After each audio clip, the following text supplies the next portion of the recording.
Dana K. White, author of Organizing for the Rest of Us. And today I'm going to tell you what I have learned about how to stop bringing clutter into the house. I have learned a lot over the years about my home, what I can handle, that I have a clutter threshold, an amount of stuff I can keep under control. I've learned that every space in my home is a limit. All of that has been helpful in this, but I am here to tell you that the best, most effective way to stop yourself from bringing stuff into your home is to declutter. Go ahead and work on decluttering. Focus now on getting stuff out. It's gonna be painful.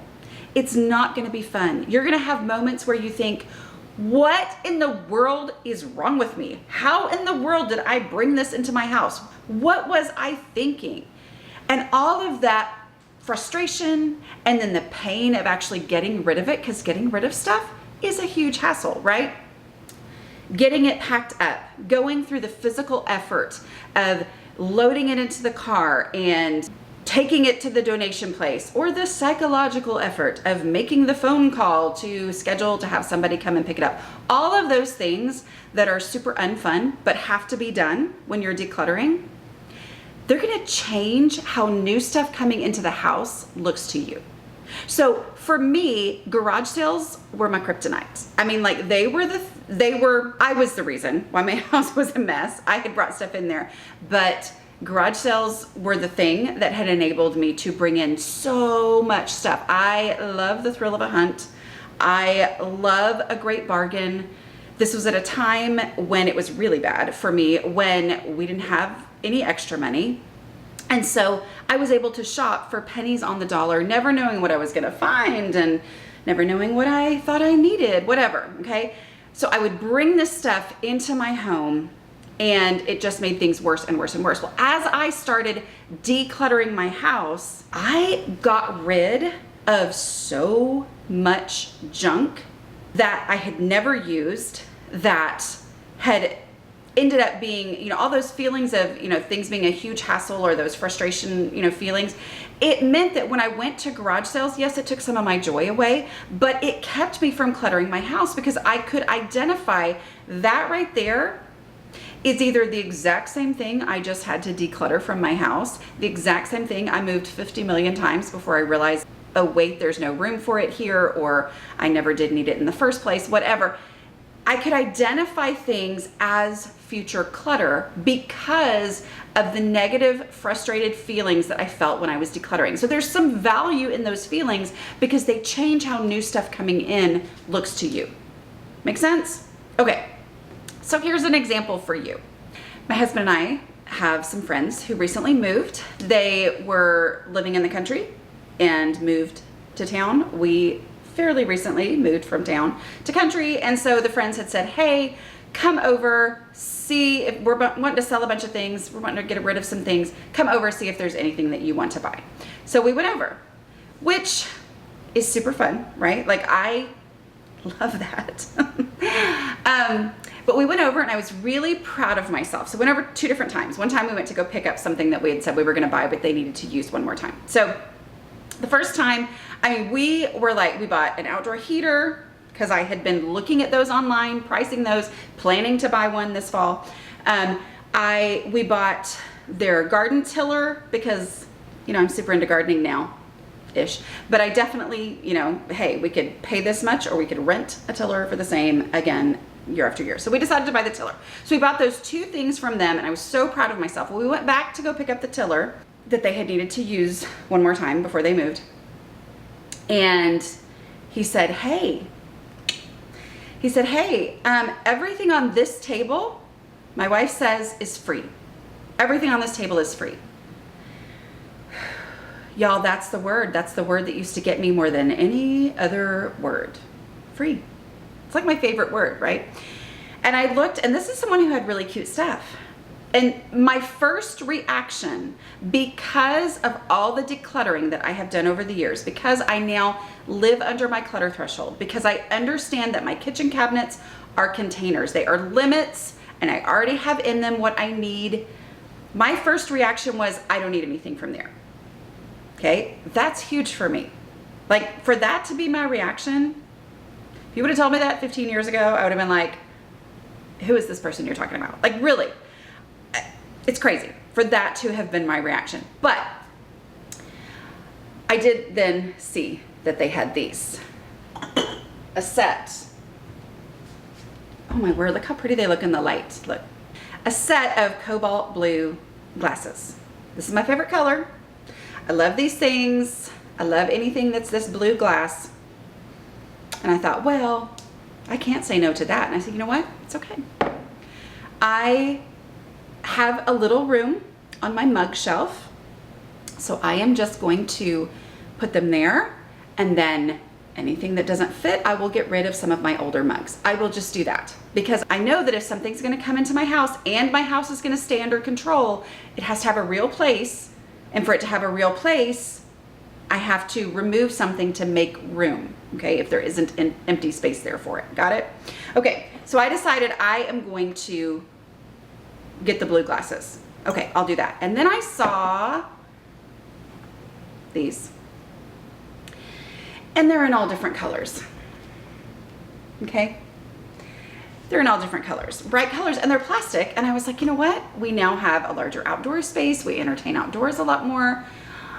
I probably need those, right? I need those. And I just decided I'll take those because I need them. And I didn't think through the whole space issue that I had thought through with these, okay? Because I'm so not perfect. Y'all know that, right? Okay. So I decided I would get these, and I brought them home, and I thought, oh, I don't have any room for those. What was I thinking? I'm just gonna have to donate them. And then I decided to drink out of one day. I washed it, don't worry. And I realized I love these glasses, cups, whatever, okay, they're plastic. I love these. Like, there's just something about them. And I started realizing that every day when I went to go get my cup of water for the day, I was excited to use one of these. And I was like, oh, it's blue today. Oh, it's pink today. Whatever. But I was having these reactions to it. And so I went, I have to find a place for this. And yet I didn't have room in my cabinet. And I thought, oh, I could put them over in that cabinet over there. I could put, and I thought, no, that's not where I'd look first for glasses. I know, because I have decluttered so much, because I have improved my home so much, I know what works. Through the process of decluttering, I have to have a place for things. They have to have actual space in that place, and the home for something is where I would look for it first, because if I put it anywhere else, it's just going to be clutter because I'm never actually going to find it, right? I'm never going to actually, putting it over there in that space across the kitchen, away from where all other drinking things are, is just going to be a recipe for frustration later, okay? So I thought, no, if I'm going to keep these, I have a place for glasses, I have to get rid of some. And when I looked at it that way, I went, oh, we've got these plastic cups that somebody got at a Dallas Mavericks game, or we've got this, that, these things can go. I got rid of a formerly beloved, but nobody really likes to drink out of it unless it's the only thing that's left to drink out of, Disney mug from going to Disney in 2019. Okay, so it was easy once I realized, no, this is my space for cups. So on the shelf that has plastic cups on it, I like to keep my glass down here, but on the shelf with the space for plastic ones, that's where this needs to go, and that shelf is a limit. Because otherwise I'm just adding more stuff to my home, and that is how the clutter cycle continues, okay? Instead, I say, this is the space that I have, this is where I would look for it first, I'm gonna let this space be a limit. And so then I was able to keep all of these favorite ones. There's several colors of pink, but the days when I get to drink out of this pink, it's just guaranteed to be a good day. And see the cute purple? I'm just telling you, I love these things so much. And I can keep them because I understand these basic principles that I learned through decluttering, okay? You hear these principles from me, but you're gonna know them, and they're gonna affect your home, and they're going to change how you are in bringing stuff into your home if you will go ahead and declutter, apply the principles, see that they work, see the impact that they have on your house, and then let that help you make these difficult decisions. Also, the other thing too is if I put them on that shelf over there, then I'm not letting this space be a limit. Okay, and then that is the really bad path, that if I go down that path, that's how my house, got so cluttered in the first place. All right, so accepting these things. Now, when it came to these though, I got rid of a couple super obvious, easy to get rid of mugs.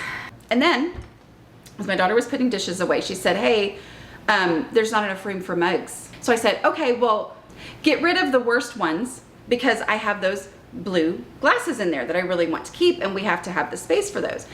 And her reaction was, what? I love our mug collection. And I went, oh. And then as she said that, I realized I've had these now for a while, and we still haven't drank out of them. Like, nobody's choosing these. It's not a great size. It's not, So now I know that if there's not room for a mug that we randomly run across that needs to go in there, it's the blue that needs to go over that. But I let this space make that decision for me. It decides if I can keep these or not, okay? So back to the main point, which is how do you stop cluttering?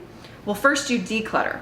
You declutter, and it will 8 times out of 10 keep you from bringing stuff into your home that's just going to turn into clutter later, because you will be able to identify it as being way too similar to something you just had to get rid of and you went through that hassle. So that those negative feelings that happen while you're decluttering, those frustrations that you experience, then help you keep from bringing things that are just going to turn into clutter into your home, okay?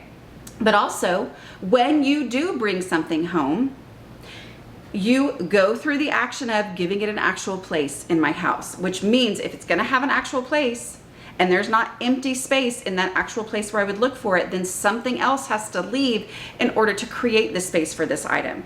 And that means I maintain my clutter threshold because, okay, I can keep these. I love these glasses, but I got rid of old ones so that now that space is still not cluttered. Okay, I didn't just add them to this space, okay, and make it a big jumbled mess. That's totally what I used to do, okay? So I understand that container concept. I understand that every space is a limit, so I do that. And sometimes that means I bring something that's this great thing that I'm sure I'm gonna love into my home, and then I realize, yeah, I'm not willing to get rid of something else to make the space for this, so it needs to go, okay? The good news is, having a clutter-free home does not mean you can't ever bring something you love into your house. It just means that you have to acknowledge the principles that allow your home to stay clutter-free, and then apply those principles. You'll get better and better at it. Things will look different to you, and you'll understand and be able to keep a house that's clutter-free, okay? All right, talk to you later. Bye.